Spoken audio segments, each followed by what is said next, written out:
Bonjour, shalom tout le monde, que Dieu vous bénisse richement. Encore votre frère Laurent Lyon. Je suis revenu de nouveau autour de cette affaire du concubinage pastoral. Je vais m'arrêter quand mon cœur sera satisfait que j'ai libéré assez d'éléments possibles pour déboulonner cette hérésie, cette erreur, cet enseignement circonstanciel qui en fait ne fait que dévoiler les frustrations que la plupart d'entre nous ont toujours eues par rapport au mariage. Et nous comprenons que souvent les gens ne se sont pas convertis. C'est-à-dire que c'est simplement le péché qui était caché derrière une peur d'excitation qu'ils n'avaient pas encore découvert ni analysé. Et que maintenant ils trouvent l'occasion de se libérer et de libérer leur passion charnelle, se cachant sur les Écritures. Je vais dire quelque chose. Dans le choix d'une épouse, ici, le frère Branham dit ceci. Je connais Ricardo. Quand il dit, au paragraphe 135, Woman was made for men, and not men for women. That's the reason, under the old laws, that polygamy was legal. Look at David sitting down there with 500 wives, and the Bible said he was a man after God's own heart. With 500 wives, and Solomon with 1,000, but not one of them woman could have another husband. Donc, il dit, la femme a été créée pour l'homme et non l'homme pour la femme. Voilà pourquoi, sous des anciennes lois, la polygamie était légale. Là, il parle de, regardez David, un homme assis avec ses 500 femmes, et la Bible dit qu'il était l'homme selon le cœur de Dieu. Vous voyez? Et Salomon avec ses 1000.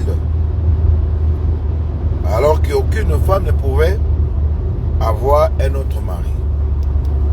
Lorsque...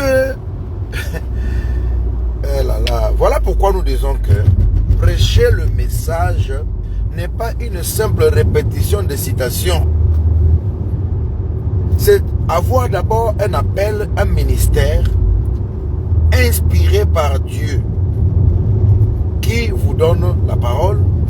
Ensuite, vous soutenez tout ce que vous avez à dire par le message. Quand on dit sous d'autres lois, des anciennes lois, quelle loi? J'ai besoin de votre attention. N'entrez pas pour sortir et puis je ne sais pas qu'est-ce que vous pensez que je suis en train de raconter ici. C'est pas, je parle de la parole.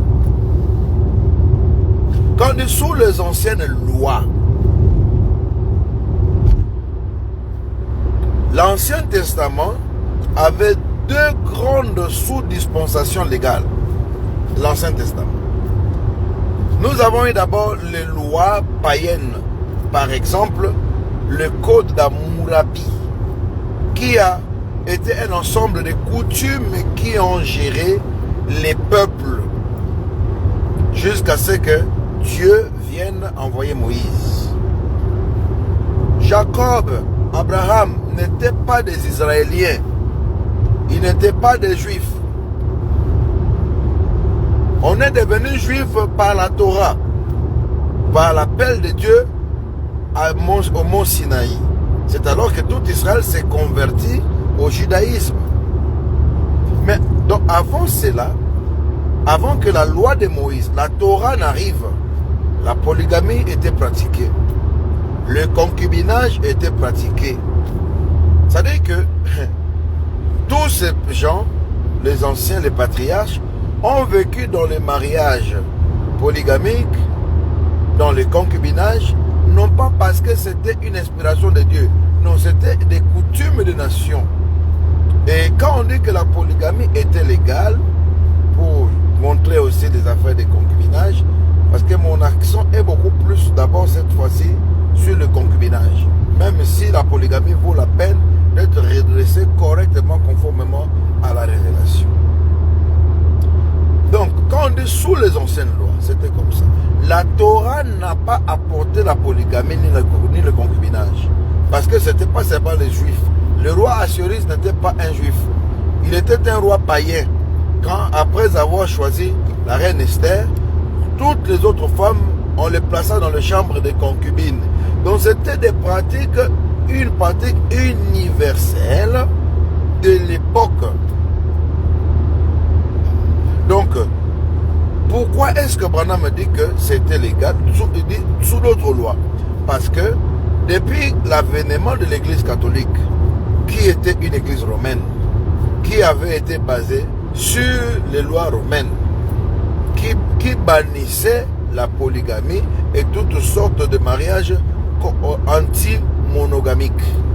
Parce que le romanisme était basé sur la loi, les lois du genre gréco-romaine, qui étaient basées sur la monogamie. Et pendant tout le temps où l'église catholique a prévalu, on avait criminalisé la polygamie. Et c'est ce qui fait que même les églises qui sont issues après de l'église catholique ont pratiqué la monogamie stricte sans que cela ne soit aussi la parole, sans que cela ne soit une recommandation expresse de l'esprit. Mais c'était le combat des églises, le combat des civilisations. Donc, et nous, en tant que chrétiens, nous sommes venus et nous avons trouvé la monogamie comme modèle, comme éthique, comme morale.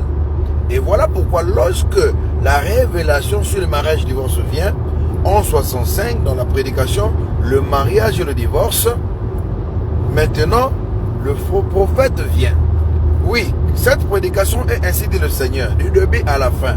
Mais remarquez-vous, docteur, que cette prédication a plusieurs parties. Il y a la partie historique qui était voilée, hein, que le monde ne savait pas. Il y a la partie légale de la loi biblique et du Saint-Esprit. Et il y a des recommandations spirituelles. Maintenant, quand Frère Branham dit ainsi dit le Seigneur, pour cette partie historique, c'est pour dire simplement qu'il montre ce que ça était avant.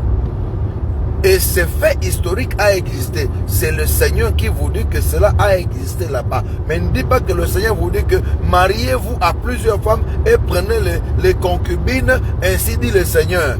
Ça, c'est une manière, on a un problème dans la méthodologie de l'enseignement. Donc voilà, on a une difficulté dans la méthodologie de l'enseignement. Donc ce n'est pas parce que les autres vivaient dans le concubinage et que ça a été répété dans une prédication qui est ainsi dit le Seigneur, cela veut dire que tout le contenu, même la partie historique devient ainsi dit le Seigneur. Faux! Parce que le frère Branham dit que, paragraphe 39, l'âge de Éphèse, lorsque les choses seront révélées, l'Église vivrait sous l'inspiration du Saint-Esprit. On n'a pas dit sous le code d'Hammurabi. On n'a pas dit sous les lois païennes. Prédicateurs, ne confondez pas le désir, la libido, les frustrations dans les mariages qui minent le milieu du message. Parce que le message a aussi sa partie légalistique. Et cette partie légalistique produit beaucoup d'hypocrites.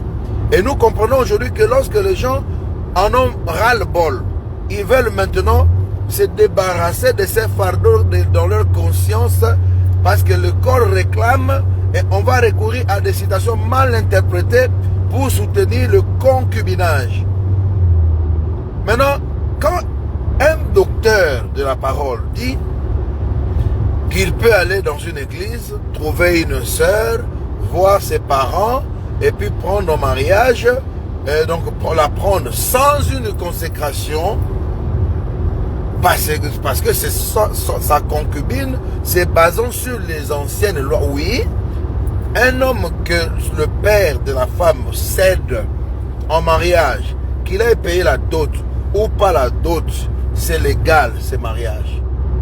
Quand on dit légal, c'est que c'est en ordre avec la société. Mais maintenant, lorsque un chrétien doit se marier, un chrétien ne se marie pas sans une cérémonie de mariage. Madame dit, c'est là que la femme prend le nom de son mari par une cérémonie de mariage. Maintenant, lorsque vous vous dites autrement, vous vivez dans l'adultère. Prenez toutes les prédications sur la question, mettez ça là-bas. Vous comprenez? Donc, ce que nous ne savons pas, c'est que nous sommes en train de préparer un chaos pour la génération présente. Parce qu'il y a quelque part aussi la sainte décence dans la prêche, dans ceux qui manipulent les Écritures. Si vous soutenez que c'est ainsi dit le Seigneur, le fait d'avoir des concubines, cela veut dire que nos païens ici qui ont beaucoup de concubines avaient déjà la révélation. Maintenant, à quoi servirait une intervention expresse de Dieu pour nous apporter la révélation du mariage divorce? Donc, vous dites que mon grand-père, qui était roi, là-bas, à l'Équateur, avait la révélation avant Frère Branham. C'est ce que vous voulez dire. Parce que les rois ont pratiqué la polygamie et le concubinage, c'était normal. Donc vous voulez dire que tous ces politiciens qui ont des concubines, donc ils ont la révélation. Donc à quoi sert de croire le message? Voyez, allez jusqu'à la fin. Donc voilà ce que je voulais ajouter encore aujourd'hui. Donc nous avons un problème de la rhétorique. Donc le concubinage pastoral est une déficience doctrinale. Cela relève d'une déchéance, une régression morale, masquée sous forme d'une doctrine. Cela ne passera pas dans ceux qui traitent avec le Saint-Esprit. Pour le politicien, oui, ça marche. Voilà. Oui. Oui, Nathan, enfant sémence. Nous sommes des rois, vous savez. Non, moi, je suis un Koumou. Mon nom, c'est Liongo, parce que Liongo était le petit frère de mon grand-père qui s'appelait Nkoumou. Moi, je suis de la lignée de Nkoumou. Je suis un roi. C'est-à-dire que je peux dire que dans mes gènes ici, il y a la polygamie. Donc, c'est que le travail que le Saint-Esprit a fait, nos frères veulent montrer que le Saint-Esprit a mal fait et plutôt il fallait rester polygame comme nos ancêtres. Non, ça c'est une régression morale, une déviation doctrinale, une hérésie. Ce n'est pas vertueux. Merci. Je viens de descendre à Johannesburg. Hier on était dans la prédication là-bas. Le travail nous appelle. Mais on reviendra. Plus le Seigneur ajoute, plus on reviendra. Donc, nous demandons aux gens, à nos frères, à nos sœurs, de ne pas donner du crédit à cette démonstration magistrale soit-elle. Elle relève simplement des passions, vous voyez, d'un conglomérat d'amis qui veulent simplement vivre leur vie. Mais, il faut faire un choix. Si vous voulez être polygame, laissez la prédication. Vous ne pouvez pas tricher. Ça, c'est le tricage. Vous voulez être à la fois pasteur et polygame. Non. Laissez la polygamie aux gens là-bas. Laissez le concubinage aux gens du monde. Soit vous êtes pasteur et vous appliquez l'écriture qui dit que celui qui aspire à la charge d'évêque soit mari d'une seule femme. Cela ne change pas. Vous voulez prendre l'argent de la dîme pour aller distribuer aux concubines, vraiment. Et puis cette révélation qui est venue soi-disant du Saint-Esprit ne s'est pas pratiquée du temps de Branham au Branham Tabernacle parce qu'ils étaient voilés. Hein? Donc ça a attendu simplement des années plus tard pour que ça commence en Bandaka. Mon frère, ma soeur, nous ne croyons pas à ça. Si cela a été une révélation, parce que le pardon de Tucson est associé au mariage et divorce. La preuve est que cela a été pratiqué. Frère Branham a dit, vous êtes pardonné. Nous avons vu le frère Ben qui avait été marié, divorcé. Dieu le pardonne par son prophète. C'est-à-dire que Dieu n'allait pas attendre que le prophète soit parti, les anciens de Branham Tabernacle soient partis, et aucun d'entre eux n'a vécu ça pour que Branham dise, ah, voilà, c'est comme ça que je vous ai prêché. Maintenant, vous avez attendu après longtemps, parce que la révélation vient à l'Équateur, et non pas à Jeffersonville, ni au soleil couchant. Fausse prophétie, ça ne passe pas. Paix aux élus. Merci, je vous aime beaucoup. Dieu bénisse chacun de vous, frère Emani et brother Mashaka Tafadzo Mashaka. We've been trying to blast this sinful teaching about concubines, because some pastors there in the DRC are now proclaiming that, based on the fact that this Jacob and them all saints of the Old Testament could have 2,000 wives and concubines, and Branham, the fact of him having said, it is thus said the Lord, meaning that it is a recommendation of the Holy Spirit, and they are preaching that a pastor, anybody can, beside his own wife, marry to another one, marry to take some concubines with no need of any ceremony of my marriage. I know you're an African, you're from Zimbabwe. This belongs to our old fathers there in the village, and in olden days, without it being an innovation of the sermon of under marriage and divorce. So that's why we're trying to explain to the brothers to not give any credit to this heresy, to this defective mental defective attitude.